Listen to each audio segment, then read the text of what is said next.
The Game Maker's Toolkit Jam is the largest annual game jam in existence. Last year, a total of 5.2 thousand people submitted projects that were made over the 48-hour time period. And this year, the turnout was even larger, with nearly 6,000 submissions.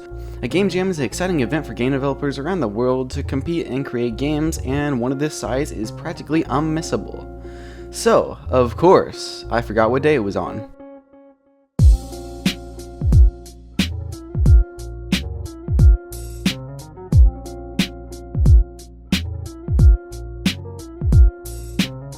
So yeah, for some reason, I thought that the game jam started on Saturday and didn't bother checking on Friday. And so here I am, with only about 24 hours to complete a game based on the theme joined together. The first thought that popped into my mind were just two prisoners joined together by a chain, and you control these prisoners separately. But that was about the least creative idea possible, so I kept thinking. Other ideas that I briefly touched on were two linked timelines, but I have literally no idea how that would work. Then I thought about maybe a game where you switch between two characters in different areas whose tasks are somehow linked together, but honestly that just didn't really make me think of anything. The idea that I finally settled on was, of course, the first one I came up with.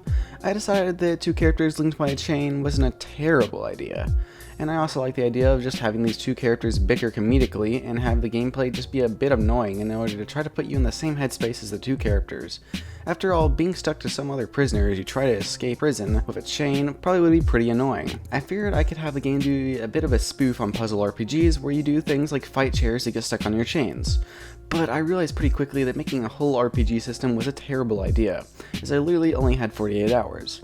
So I decided to instead just make a puzzle game with a chain, plus maybe add some basic combat, where you wrap yourself around the enemies in order to deal damage. I decided to start by making some character art for the game, and that's almost always a good start for me of 2D game jams because it just gives me a much better idea of how the game will turn out. I made some basic RPG style sprites. I made a forward, side, and backward sprite for each, but I only ended up using the forward sprite, which I didn't even give it animation. And yeah, this game ended up incredibly scuffed, even more than my other game jams, so keep that in mind as this progresses. The first character was named Matt, who is slightly smaller than the other, has bluest hair, a mildly annoyed expression, and will be the sort of straight man of the dynamic. The second one I named Rex. He's a big boy with brown hair, red outfit, and his character will pretty much boil down to being kinda dumb, but a lot less of a jerk than Matt. I brought all this glorious art into Unity and made some super basic movement. Then I looked around to figure out how to do this chain thing. I decided on using angle joints and rigid bodies. By just making a bunch of chains and connecting them with these joints, I made a pretty decent chain, which I proceeded to connect Matt and Rex together with.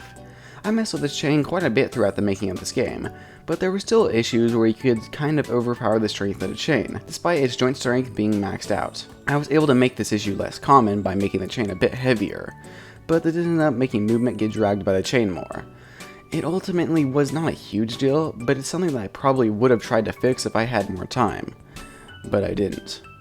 The main goal I have for this game is to have a somewhat interesting and goofy dialogue, so I need to make a dialogue system for that. I've never actually made one before, but I have sort of an idea of how to do it, so I'm just going to go ahead and make it. I decided to make it so that dialogue is handled by a few arrays within arrays. The most basic class of it all contains the properties of a single statement from one character. Basically the text he's saying, who's saying it, and what sound the text makes as it appears. And this is also where I could put things like talking speed and character portraits if I had them. Then this class is put into an array called dialogue conversation, which is all the statements that happen in a conversation. Finally, all these conversations are stored in a dialogue manager array that allows me to call individual conversations through the script. If this was a much larger game, then I would have probably stuck the conversations within the objects that you interact with to start them rather than the dialogue handler itself. But whatever. The only tricky part of this whole system was the fact that you can't really make arrays out of arrays. But I was able to get around this by making the array part of a wrapper class. It's a tiny bit janky, but it works. I also set up the UI for this dialogue system, and it totally works now, sort of. It turned out that a dialogue system would end up being the main focus for this entire project. But in the end, I ended up with a really nice dialogue system that I could probably use for future projects or game jams. But because I didn't have a whole lot of time for this jam, it ended up eating up most of the time. But I added a skip function to the dialogue menu that lets you skip to the end of each statement, and I also added some sounds and redesigned the UI. At this point, I was actually making pretty good time. It was only about 3 hours after I started, so it might have been possible for me to actually end up with a pretty good game. That is, if I had all the time until 1 PM the next day. But I didn't, because I was actually kinda busy and also kinda had to sleep. So I lost several hours of precious game jam time by actually doing things. And this is what I think ended up killing the game entirely, as I didn't have enough time to build out a lot of the stuff in the game. But I still had to keep moving forward if I wanted a sort of finished game by the end of it, so I did. I found a free tile set online for RPGs and switched up some of the colors to fit with the sprites already in the game. But I usually don't like using pre-made assets, especially for 2D games.